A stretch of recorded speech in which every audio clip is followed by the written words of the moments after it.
नमस्ते, welcome to my YouTube channel. तो आज मैं आपको पढ़ाऊंगी वाइटल साइन के बारे में। बीएससी नर्सिंग फर्स्ट ईयर का सब्जेक्ट है नर्सिंग फाउंडेशन, जिसके अंदर एक टॉपिक आता है वाइटल साइन। ये बुक है, चैप्टर नंबर 7 है, जिसमें वाइटल साइन के बारे में इस बुक से मैं पढ़ा रही हूँ, नर्सिंग फाउंडेशन की। तो आज हम शुरू करते हैं वाइटल साइन के बारे में। वाइटल साइन क्या होते हैं, कितने पार्ट होते हैं और नॉर्मल टर्मिनोलॉजी क्या होती है, वो सब मैं आपको इस वीडियो में बताऊंगी। तो लेट्स स्टार्ट। सबसे पहले अपन देखते हैं वाइटल साइन क्या होते हैं। वाइटल साइन का मतलब होता है कि अपनी बॉडी के वाइटल जो ऑर्गन है, जो अपने बॉडी के अंदर बताते हैं कि उनके अंदर कुछ गड़बड़ी हुई तो बाहर क्या सिम्टम आएंगे। जैसे टेम्परेचर है, ठीक है, टेम्परेचर मतलब तापमान। अपने शरीर का तापमान ज्यादा कम हुआ तो अपन को पता चलता है। अगर टेम्परेचर ज्यादा हुआ तो अपन को पता चल जाएगा कि इन्फेक्शन आ गया है। तो ऐसे ये ऐसे साइन है जिससे अपन को पता चल सकता है कि अपनी बॉडी के अंदर क्या कुछ दिक्कत हो रही है, नहीं हो रही है, बीमारी है, या फिर जो ट्रीटमेंट अपन दे रहे हैं वो सही हो रहा है कि नहीं हो रहा है, बीमारी कब तक प्रोग्रेस कर रही है, वो सब हम देख सकते हैं। तो टेम्परेचर मतलब तापमान होता है, ओरल टेम्परेचर, एक्सिलरी टेम्परेचर और रेक्टल टेम्परेचर। ये तीन टाइप के होते हैं। ओरल मतलब मुंह का टेम्परेचर, थर्मामीटर से लेते हैं। एक्सिलरी मतलब आर्म पीठ शोल्डर का, और रेक्टल मतलब रेक्टल से लिया हुआ। सेकेंड है पल्स। पल्स का मतलब होता है कि जब आपके हार्ट ने ब्लड पुश कर दिया, पुश करने के बाद एकदम जो आर्टरीज होती है जिसमें ब्लड गया, और फिर जैसे ब्लड वहां पे ज्यादा गया और आर्टरी ऐसे फूली, और फिर जैसे ब्लड आगे निकल गया आर्टरी से, वो वापस अपनी रिकॉइल होगी अपनी।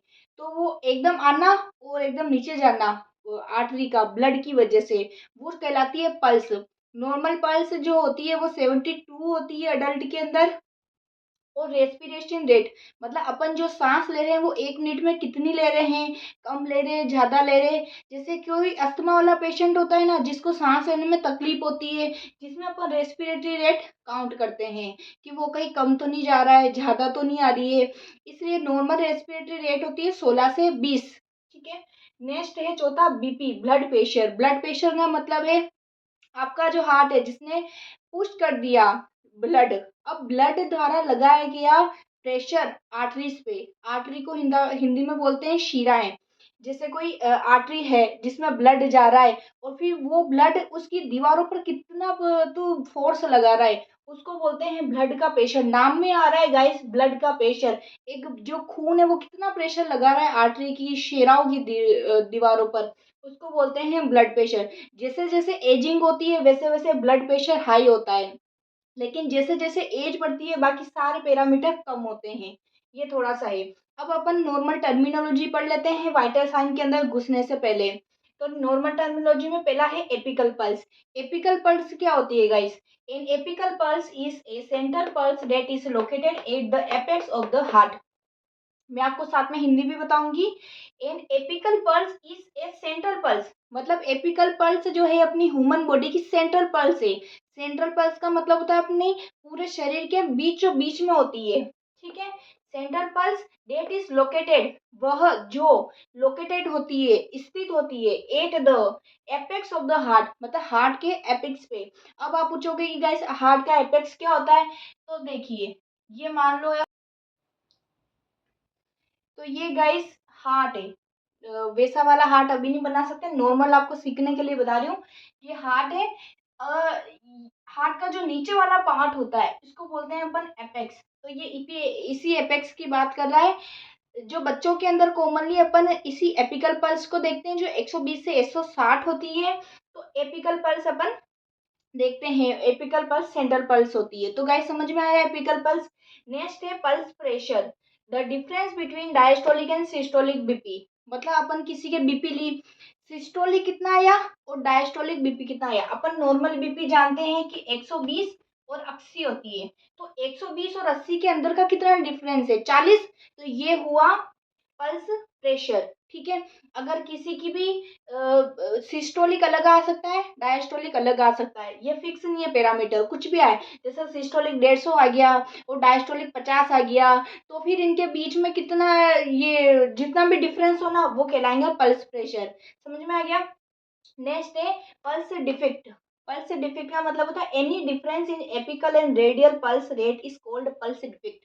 मतलब अपने अंदर जो एपिकल पल्स है, मैंने बताई थी एपिकल पल्स कहाँ होती है, उस एपिकल पल्स के, एपिकल पल्स और एंड रेडियल पल्स जो अपन यहाँ हाथ पे रहते हैं, रेडियल आर्टरी से लेते हैं अपन रेडियल पल्स। इसकी यहाँ इसकी में भी कितनी पल्स आ रही है एपिकल पल्स की, और रेडियल पल्स कितनी है, दोनों के बीच का जो डिफरेंस होता है ना वो कहलाता है पल्स डिफेक्ट। ठीक है।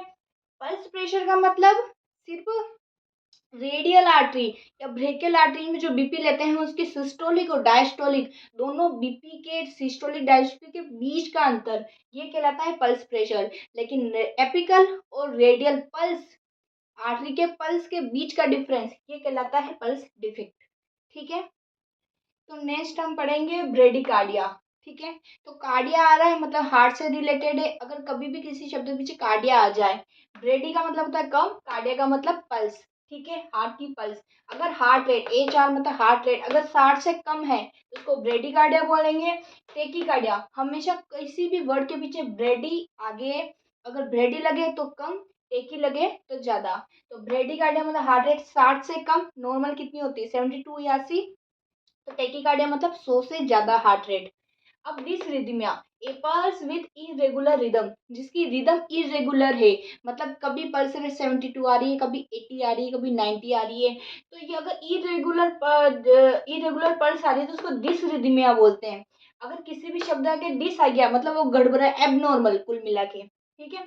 अब अपन देखेंगे वाइटल साइन के पर्पस क्या होते हैं। पर्पस का मतलब होता है उद्देश्य। अपन किसी भी अगर पेशेंट में वाइटल साइन ले रहे हैं तो उसका पर्पस क्या होगा गाइस। तो पहला पर्पस है to assess the health status of people, मतलब अगर कोई भी पीपल है उसका जो हेल्थ स्टेटस देखना है अपन को कि उसकी बॉडी कैसे सही फंक्शन कर रही है नहीं कर रही है, तो उसके लिए अपन क्या करते हैं, ये वाइटल साइन लेते हैं पहला। सेकंड है to plan and implement nursing care. To plan मतलब एक योजना बनाना एंड इम्प्लीमेंट उसको लागू कर लेना नर्सिंग केयर में। नर्सिंग केयर का मतलब होता है, आपने नर्सिंग केयर प्लान पढ़ा होगा गाइस, अभी तक आपने नहीं पढ़ा हो तो नीचे कमेंट करना, मैं आपको नर्सिंग केयर प्लान बनाना सिखा दूंगी। तो नर्सिंग केयर प्लान में अगर आपने कुछ प्लान बनाया है और आपने वो लागू कर दिया है, मतलब उसको इम्प्लीमेंट कर दिया है पेशेंट के ऊपर, तो थोड़े दिन बाद देखा कि पेशेंट की जो कंडीशन वो इम्प्रूव नहीं हो रही है, तो अपन क्या करेंगे, इस प्लान और जो इम्प्लीमेंट किया नर्सिंग केयर में उसके अंदर मॉडिफिकेशन करेंगे, दूसरा लाएंगे। फिर थर्ड है टू मॉडिफाई और change the mode of treatment. जो ट्रीटमेंट अपन दे रहे हैं, अगर फिर अपने वाइटल साइन लिए ट्रीटमेंट देने के बाद फिर भी वापस वाइटल साइन सही नहीं आ रहे, एबनॉर्मल आ रहे, इसका मतलब है अपन जो ट्रीटमेंट दे रहे हैं वो गलत जा रहा है या फिर सही नहीं जा रहा है, फिर अपन क्या करेंगे, इसको चेंज कर लेंगे ट्रीटमेंट को। तीसरा ये पर्पस हुआ। चौथा है routine part of complete physical examination. अगर कोई पेशेंट आया है उसको रूटीनली मतलब नॉर्मल तरीके से, कोई भी पेशेंट आता है उसको रूटीन फिजिकल एग्जामिनेशन मतलब फिजिकल मतलब पूरा हेड टू टो देखना, इस एग्जामिनेशन में अपन वाइटल साइन जरूर लेते। कोई भी अगर इंसान आए, पेशेंट आए, तो उसका सबसे पहले वाइटल साइन लेते हैं, ये नॉर्मल रूटीन केयर में आता है, अपने वाइटल साइन तो लेना ही है। अब अपन देखते हैं मेथड्स ऑफ मेजरमेंट। अपन वाइटल साइन के जो होते हैं मतलब फिजिकल एग्जामिनेशन में आप ये कैसे मेजरमेंट करोगे उसके मेथड्स बता रखे। तो पहला है इंस्पेक्शन। इंस्पेक्शन का मतलब है मीन्स ऑब्जर्विंग विथ द आई, मतलब आपको सिर्फ आई के साथ अपनी आंखों के साथ देखना है। अगर कोई पेशेंट आया वो बोल रहा है कि मेरे पेट में दर्द हो रहा है, तो आप कुछ भी नहीं करोगे, सबसे पहले इंस्पेक्शन करोगे, उसका पेट देखोगे। पेट का मतलब उसका पेट में दर्द हो रहा है, पेट के ऊपर कोई ये तो नील तो नहीं जमी हुई है, मतलब ब्लड तो नहीं जमा हुआ है, कलर चेंज तो नहीं है, ज़्यादा हार्ड तो नहीं है, ज़्यादा सॉफ्ट तो नहीं है, कहीं हेमरेज या फिर कहीं कट कुट करनी है, तो इसे अपन देखेंगे आंखों से, उसको बोलेंगे इंस्पेक्शन। मतलब सिर्फ देखना, हाथ से कुछ भी नहीं करना, सिर्फ देखना, इसको बोलेंगे इंस्पेक्शन। तो नेक्स्ट होता है परकसन। परकसन का मतलब होता है tapping on an area to indicate sound, मतलब आप किसी भी एरिया पे ऐसे इंडिकेट करते हो, टैपिंग करते हो, टैपिंग का मतलब ऐसे ऐसे टैपिंग करते हो, तो जो साउंड आपको सुनने को मिलती है किसी भी एरिया पर उसको बोलते हैं मैडम परकसन। नेक्स्ट स्टेप अपन ये करते हैं। फिर थर्ड करते हैं अस्कल्टेशन। अस्कल्टेशन का मतलब होता है, auscultation is a listening listening to sound within the body with a stethoscope, मतलब स्टेथोस्कोप के साथ आप जो भी साउंड को सुनते हैं, जैसे हार्ट रेट यहाँ पे डॉक्टर रख के सुनते हैं स्टेथोस्कोप, तो उसको बोलते हैं उसको बोलते हैं auscultation.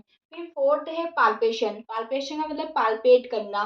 Palpation is the art of feeling with the hand, मतलब हैंड के साथ आप जो है पाल्पेट सा एसेस करके करते हो, पाल्पेट इसको बोलते हैं पाल्पेट करना। हाथों के साथ हाथ लगा के टच करके देखना, पाल्पेट करना, तो इसको बोलेंगे पाल्पेशन। नेक्स्ट है नॉर्मल वैल्यू, देख लेते हैं अपन। टेम्परेचर कितना होता है, 37 डिग्री सेल्सियस होता है या फिर 98.6 डिग्री फ़ारेनहाइट होता है। पल्स जो होती है वो 72 मैंने बताई थी बीट पर मिनट, जो अडल्ट के, ये बच्चों के नहीं है, अडल्ट के हैं नॉर्मल वैल्यूज। रेस्पिरेशन 16 होता है, 16 से 20 तक नॉर्मल चलता है। बीपी होती है 120 और 80 mm/Hg अडल्ट के अंदर। तो गाइस, अगर आपको ये वीडियो पसंद आई तो प्लीज़ सब्सक्राइब कर देना, और ऐसी वीडियो पाने के लिए अगर आपको और किस टॉपिक पे वीडियो चाहिए मुझे नीचे कमेंट करके ज़रूर बताना। और like share subscribe and comment on this video, okay. और ये पार्ट फर्स्ट है वाइटल साइन का, और पार्ट सेकंड में अपन देखेंगे टेम्परेचर, पल्स, बीपी, इन सब के बारे में भी एक डीपली देखेंगे। तो जब तक बाय बाय, थैंक यू।